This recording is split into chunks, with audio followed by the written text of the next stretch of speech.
एक शहनशाह अफरीदी का ग्रुप है और एक बाबर आजम का ग्रुप है। इन दोनों की ग्रुपिंग की वजह से जो है टीम को बहुत नुकसान पहुंच रहा है। लेकिन आप देखें कि वो उसमें कप्तानी की वो चीज़ ही नज़र नहीं आती जो एक डैशिंग कप्तान होता है। देखें आप, क्या बाबर आजम कप्तानी से हाथ धो बैठे के? माइलस्टोन का क्या फ़ायदा जो पाकिस्तान को विक्ट्री ना दिला सकें। खासतौर पर बाबर आजम को अगर आप कंपेयर करते हैं तो बाबर आजम की कप्तानी में पाकिस्तान ने बहुत कम मैच जीते हैं, जहां उसने इस तरह जो है आजकल की मॉडर्न क्रिकेट में मैच नहीं जीते जाते।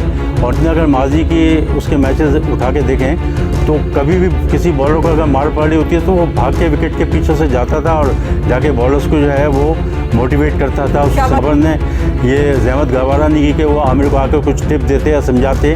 क्या वो अपनी जगह बरकरार रख पाएंगे कप्तानी? देखें, अपेरेंटली तो मैं नहीं समझता कि वो कप्तान अपने आप को रिटर्न कर सकेंगे। मोहम्मद रिजवान जो है he is better than Babar. अच्छा सर, आपने बात की कि बाबर आजम की कप्तानी जो है वो अप टू द मार्क नहीं है जिस तरह के कप्तान को होना चाहिए। गुज़िश्ता 5 सालों से वो पाकिस्तान क्रिकेट टीम की कप्तानी कर रहे हैं, लेकिन अभी तक एक ट्रॉफी भी नहीं जीती। और कहा यह जा रहा है कि टीम में ग्रुपिंग का मसला है, टीम में ग्रुपिंग है, फेवरेटिज्म है, जिसकी वजह से जो है टीम में यूनिटी नहीं है। आप क्या कहेंगे फिर? देखिए, इसमें तो दो राय है ही नहीं कि अगर टीम में ये कहा जाए कि ग्रुपिंग नहीं है तो टीम में बिल्कुल बज़ाहिर साफ नज़र आता है कि एक शहनशाह अफरीदी का ग्रुप है और एक बाबर आजम का ग्रुप है। इन दोनों की ग्रुपिंग की वजह से जो है टीम को बहुत नुकसान पहुंच रहा है। अभी आप देखें कि रिसेंट जो मैच हुआ कनाडा से, उसमें 13.5 ओवर में आई थिंक स्कोर जो है वो चेस करना था, लेकिन बाबर आजम ने वो स्ट्रगल ही नहीं की। हालांकि वो खुद भी क्रीज पे थे, रिजवान भी थे और दोनों बहुत सीनियर प्लेयर हैं और दोनों बहुत अच्छे बैट्समैन हैं।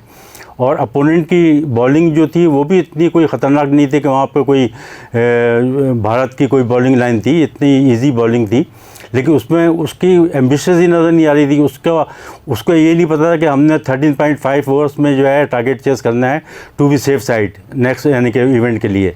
लेकिन आप देखें कि वो उसमें कप्तानी की वो चीज़ ही नज़र नहीं आती जो एक डैशिंग कप्तान होता है। देखें, आप अगर 2017 की चैम्पियंस ट्रॉफी में अगर आप कंपैरिजन करती हैं सरफराज को, तो सरफराज की जो कप्तानी थी वो उसमें नज़र आती थी।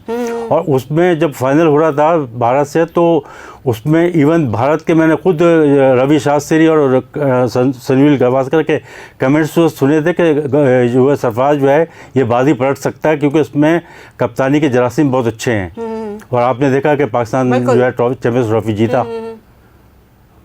अच्छा, सरफराज की कप्तानी में तो हमने कई मैचेस जीते और सरफराज की कप्तानी में भी आईसीसी T20 क्रिकेट टीम जो थी वो बहुत स्ट्रॉन्ग थी।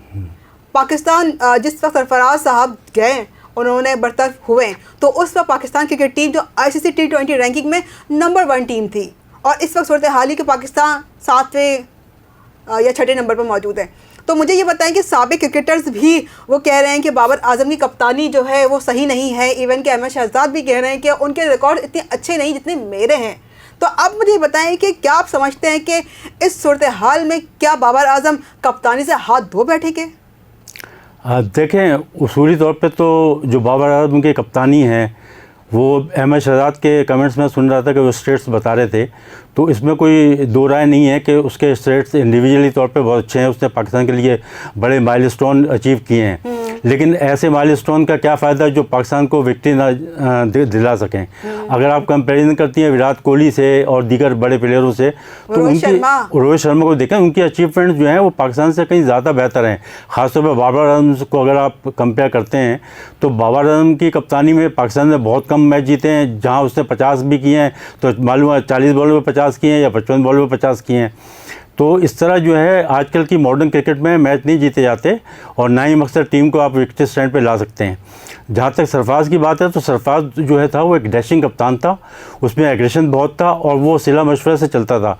आपने अगर माजी की उसके मैचेस उठा के देखें तो कभी भी किसी बॉलर को अगर मार पड़ी होती है तो वो भाग के विकेट के पीछे से जाता था और जाके बॉलर्स को जो है वो मोटिवेट करता था, उसको समझाता था, उसको टिप्स देता था। अक्सर हमें तो आवाज़ भी आती थी, अक्सर लोगों ने सुना है उसकी आवाज़ बड़ी जो गूंजती थी स्टेडियम में। लेकिन अभी जो है, अभी ये कप्तान आपका मिड ऑन या मिड ऑफ पे खड़े होते हैं और वो आप देखें सुपर ओवर का जो मैच हुआ अमेरिका से, उसमें मोहम्मद आमिर पिट रहे थे, लेकिन बाबर ने ये जहमत गवारा नहीं की कि वो आमिर को आकर कुछ टिप देते या समझाते या उसको मोटिवेट करते। तो ये एक बहुत बड़ा फैक्टर है। बाबर आजम की कप्तानी जो है वो बहुत डिक्लाइन पे आपको क्या लगता है कि क्या वो अपनी जगह बरकरार रख पाएंगे कप्तानी? हाँ, देखें अपेरेंटली तो मैं नहीं समझता कि वो कप्तान अपने आप को रिटर्न कर सकेंगे। जो मैं महसूस करता हूँ, ये मेरी इंडिविजुअल राय जो है ना, वो मैं समझता हूँ मोहम्मद रिजवान जो है he is better than Babar. क्योंकि अगर आप शाहीन शाह अफरीदी को भी बनाते हैं ना, फिर वही ग्रुपिंग फैक्टर सामने आ जाएगा। तो मैं समझता हूँ कि इस वक्त मौजूदा सिनेरियो में मोहम्मद रिजवान जो है ना, वो ज़्यादा अच्छा कप्तान साबित हो सकते हैं। अच्छा, अब जिस